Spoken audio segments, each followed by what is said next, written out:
Umarap na sa Kamara ang umunay bagman ni Vice President Sara Duterte sa pagpapatuloy ng impeachment proceedings. Dito, ididetalye niya kung paano niya nakilala ang bise at ang umunay pagkaubos ng 125 million pesos na confidential funds nang wala pa raw isang araw. Live mula sa Batasan Pambansa, nasa frontline na balitang yan si Marian Enriquez. Marian, tapos na ba ang impeachment hearing dyan?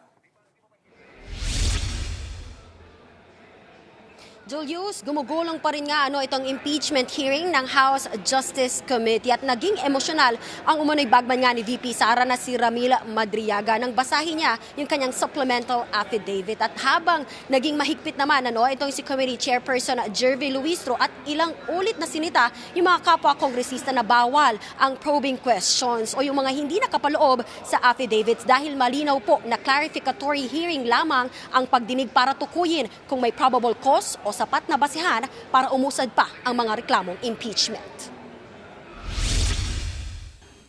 On the same day, I posted the screenshot of our video conference on my Facebook account with the caption just telling her, I cannot vote intelligently without her name on the ballot.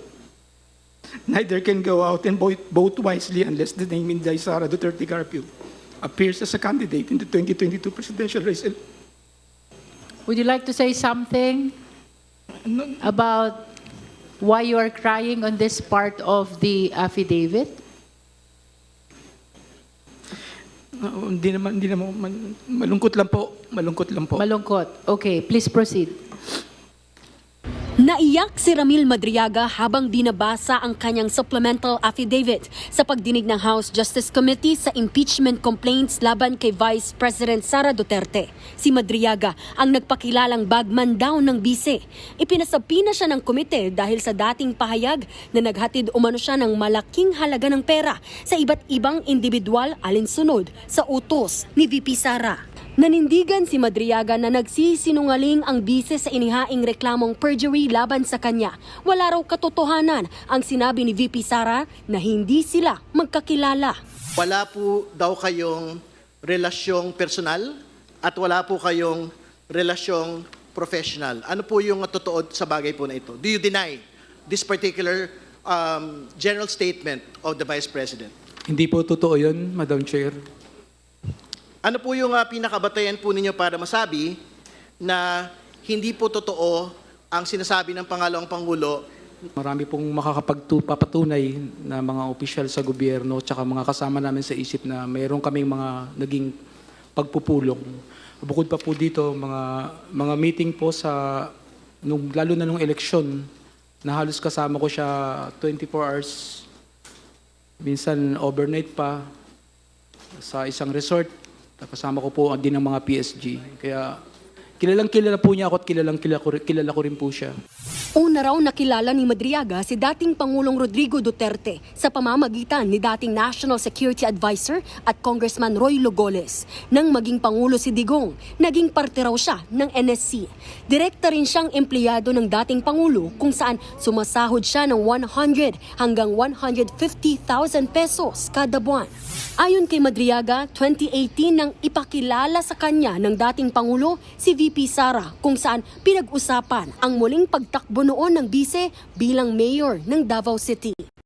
During this meeting, PRD introduced me to Sara and told me, Ram, ikaw na bahala kay Inday. Since then, I've frequently met and discussed with VP Sara, then Mayor Sara, regarding various matters. However, she gave me instructions conversation should be done as much as possible by call and minimize text message.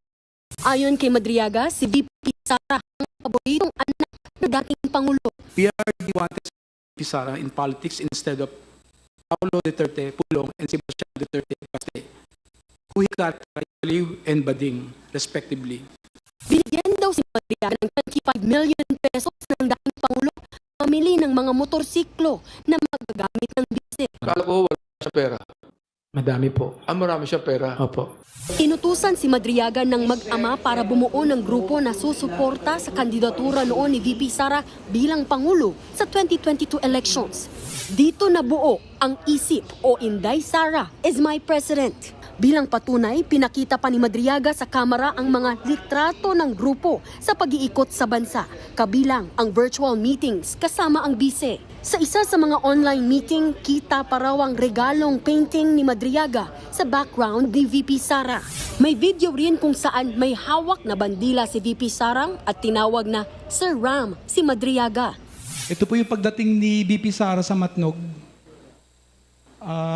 Nandun po ako sa loob ng sasakyan ko sa Land Cruiser. Tapos hinahanap niya po ako dahil wala po ako eh. Sino po yung Sir Ram na tinatawag niya? Ako po, Your Honor. Ako po, Madam Chair. Kayo po.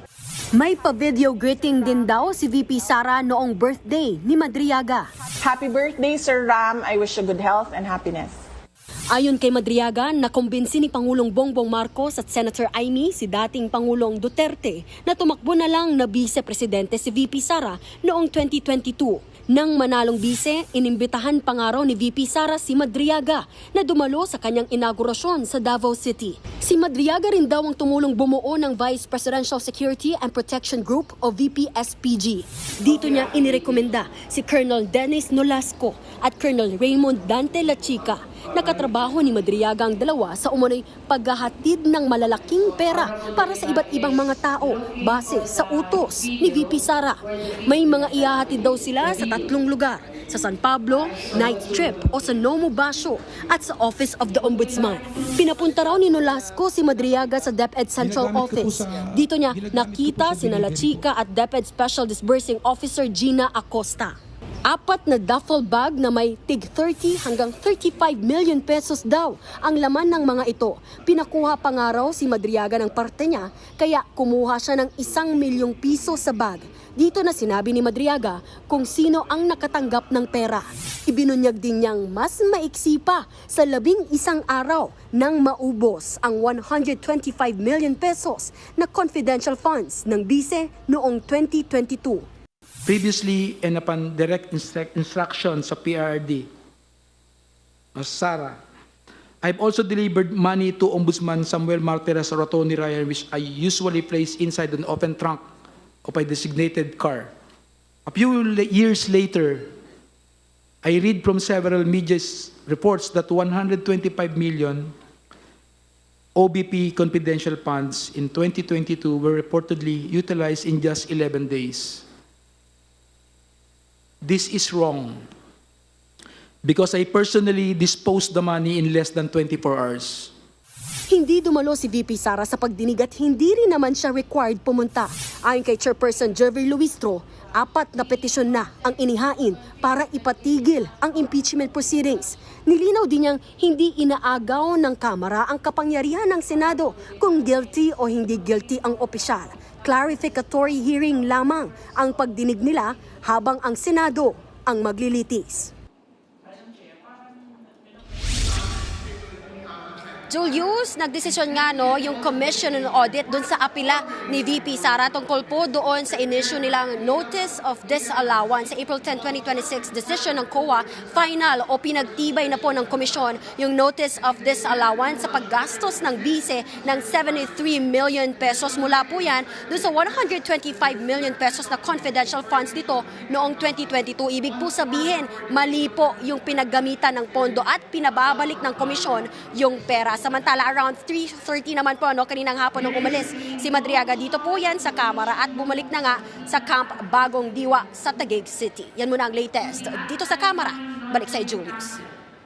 Marian, sabi ng kampo ni VP Sara, weakest link daw itong si Ramil Madriaga. Ano naman kaya ang reaksyon nila ngayong matitindi ito mga pasabog ng umano'y bagman ng bise? Julius, sa pahayag ng abogado ni VP Sara na si Attorney Paulo Panelo, tinawag nilang fraud o manloloko itong si Madriaga. Aniya, kulang yung ebidensyang inilatag ni Madriaga para raw patunayan yung alegasyong namahagi ng pera si VP Sara. At sa pagharap nga doon ni Madriaga sa Kamara ay talagang napatunayang weakest link siya. Julius. Marian, bukod dun sa mga pinangalanan ni Madriaga, meron pa bang ibang idadagdag na pangalan o nadagdag na pangalan binanggit si Madriaga na konektado kay VP Sara? Yes, Julius, dinawit nga po ni Madriaga yung asawa ni VP Sara na si Attorney Mans Carpio. Doon nga sa nahuling magnetic lifter na naglalaman ng 500 kilograms ng shabu at nagkakahalaga po ng 4.3 billion pesos. Sinabihan daw ni dating Pangulong Rodrigo Duterte na tulungan sa issue si Attorney Carpio. Julius. Marian, haharap pa ba ulit itong si Madriaga diyan sa impeachment proceedings? Julius, wala pa tayong kumpirmasyon dyan, pero kanina nga pinabubuksan ng komite yung bank records ni Madriaga. Na unang sinabi ni Madriaga na ginamit ni dating Pangulong Duterte yung kanyang bank accounts para maglabas-masok ng pera. So yan, yung aabangan natin sa susunod po na pagdinig ng komite, which is on April 22. Balik sa'yo, Julius. Maraming salamat, Marian Enriquez. Mga kapatid, Julius Babaw po. Para sa komprehensibo at makabuluhang balitaan at talakayan, mag-follow at mag-subscribe na sa social media pages ng News 5.